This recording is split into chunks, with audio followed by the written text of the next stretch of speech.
about how this car handles in the snow. Like, this is honestly better than I could ever even imagine. I had an 04 A4 Avant Quattro, also with a 6-speed. It was a much different car, but it handled way different in the snow. But I loved that thing last year. And honestly, I think I'm gonna have even more fun in this car, just because it is a ton more chuckable. I would highly recommend this car for winter so far. The rapid change in temperature has been less than kind to this vehicle. Specifically, I've got the telltale signs of several vacuum leaks. My idle bounces and my vacuum pressure is unstable. Thankfully, this is a really cheap and easy fix if you know where to look. My goal for this video and the next is to completely vanquish all of the vacuum leaks I can find on this car. Even if you don't have any vacuum leaks at the time being, replacing the hoses I'm going to be replacing is a must-do if you want to make your car that much more reliable. First things first, we gotta order some silicone hoses. I went with red to match my intake. You're gonna wanna order 4mm and 8mm hose. I ordered quite a bit of both just so that I had it on hand. There are 2 Torx bolts holding on this little plastic bracket right here. You may need to remove the little cable connected to the intake manifold to get this off. Below this bracket is a metal bracket, and this one's held on using an Allen drive.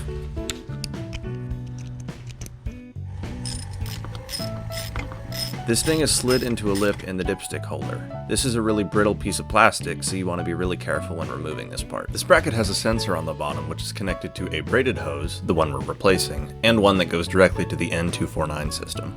The hoses of the 249 valve are a lot stronger, so we're going to focus on replacing these brittle braided hoses that Audi likes to use. Yeah, that's why you should replace these. This literally snapped as I was pulling it out. Yeah, no wonder there was a vacuum leak in this car. These hoses are literally so brittle that I can snap them with my hands. That means that it is definitely time to replace these with some red silicone ones. You can find the second hose of the same type that we're going to replace right here.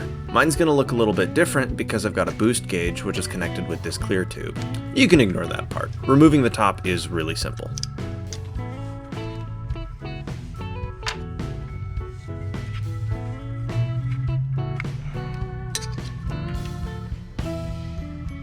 The other end is underneath the intake manifold right here. It's hard to see, but you can feel it pretty easy.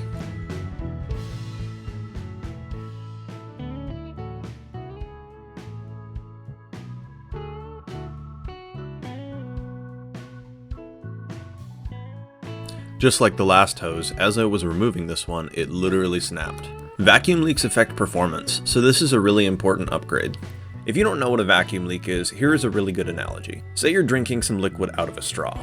As you're sucking air out of the straw, it pulls the liquid through it because there is negative pressure in the straw. If you poke a hole in this straw, you're not going to be able to suck the liquid up the straw. Engines have hoses all over them. These hoses need to hold both positive and negative pressure. These hoses are generally made out of either plastic or rubber, and as these materials age, they crack and develop holes. This causes a lot of problems when it comes to engine performance. If you lose compressed air while boost is going through these lines, you're going to lose a lot of performance. On top of that, you're going to be delivering an uncalculated amount of air into the intake. This is going to cause your engine to run poorly and use a lot more gas than it really should. In my case, it even caused me to run lean. Connecting the new pieces is a lot easier than the old pieces because you don't have to worry nearly as much about snapping them since they're brand new.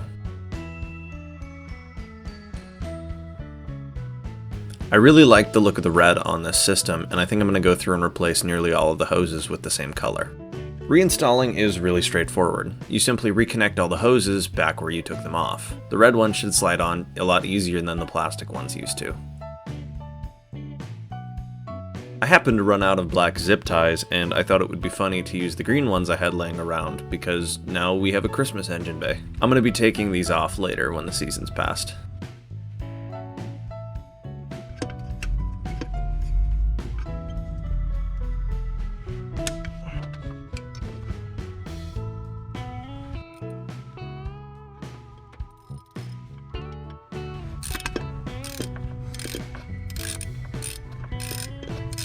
I just wanted to remind you guys that the metal bracket here is connected directly to a brittle plastic dipstick holder, and you can easily break this part, so make sure to be careful when putting this in.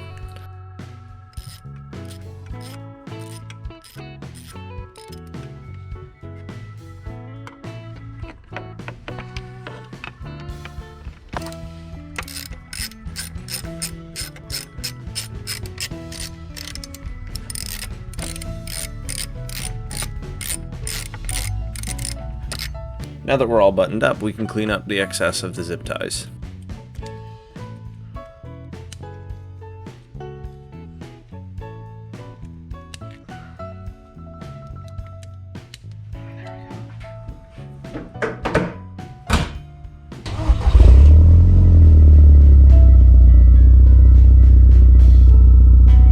I noticed that my idle is still quite a bit lower than it should be, so I'm still going to need to replace the PCV system the following week. The idle is a lot more steady, however.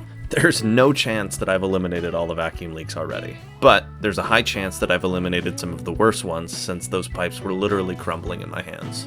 I drove the car around briefly, and you can totally notice that this car is running a lot better. The diverter valve opens a lot faster. My vacuum pressure builds almost instantly. And on top of that, all the boost that I was losing is going into the engine again, so the performance is better. In the next episode, I'm going to be installing a new PCV system along with some more red hoses to eliminate even more vacuum leaks. If you enjoyed this video or learned something, consider dropping a like and subscribing to the channel for more content just like this. I'm going to be building project cars the rest of my life and documenting it all here. Thank you so much for watching. I hope you have a wonderful day.